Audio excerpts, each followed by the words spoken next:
Qarabağ münaqişəsinin ilk iki şəhidindən biri Bəxtiyar Quliyevin doğum günü münasibəti ilə anım tədbiri keçirilib. O, 1993-cü ildən sonra ilk dəfə doğma yurdunda anılıb. Ağdamın işğaldan azad edilmiş Şıxbabalı kəndində təşkil olunan mərasimdə şəhidin doğmaları ilə yanaşı ictimaiyyət nümayəndələri, müharibə iştirakçıları və bir qrup kənd sakini iştirak edib. Ermənilərin Qarabağda torpaq iddialarına başlamasına görə 1988-ci ildə Ağdamdan Əsgərana təşkil olunan dinç yürüyüş zamanı ermənilər tərəfindən qətlə yetirilən 16 yaşlı Bəxtiyarın doğmaları qardaşlarını doğma yurtda anmağın qürurlu hiss olduğunu bildirib.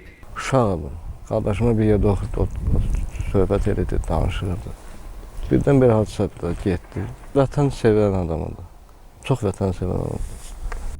Şəhidin bacısı İlhamə Quliyevanın sözlərinə görə 30 ildən sonra qardaşının məzarının tapılmasına həm sevinir, həm də kədərlənirlər. 37 ildən sonra qardaşımın məzarı tapılıb, gəlirik, ziyarət elədik. Qardaşım bir başqa aləm idi. Yəni o qədər qeyrətpərəst, vətənpərəst olmuşdu ki qardaşım. Yəni 90-cı ildə atışma başlayanda, ermənilər başlayanda qardaşım hamıdan birinci yürüdü. Mənim 10 yaşım vardı, amma indiyənə kimi xatırımdadır ki, yəni bilirsiniz necə hamıda mamam dedi ay bala getmə dedi yox nə danışsan ay mama günlərin bizə bunu deyən sərsi günü nə eləyər xəstəxanada can belə dedi ki ay mama qızlar amanatı elə orada da keçindi qardaşım heyf ki amma nə bilim anam o hissləri görmədi anam buranı görmədi. Qarabağ qazisi Rey Kərimoğlu da xatirəsi doğma torpaqda anılan şəhid Bəxtiyar Quliyev haqqında danışıb.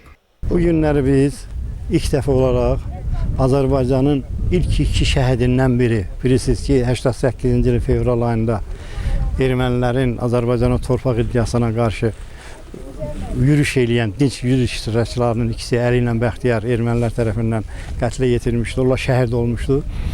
Əlinin, Bəxtiyarın məzarı Ağdamda idi, Əlinin məzarı Qaracı qəbristanlığında idi, bir müddət əvvəl tapılmışdı.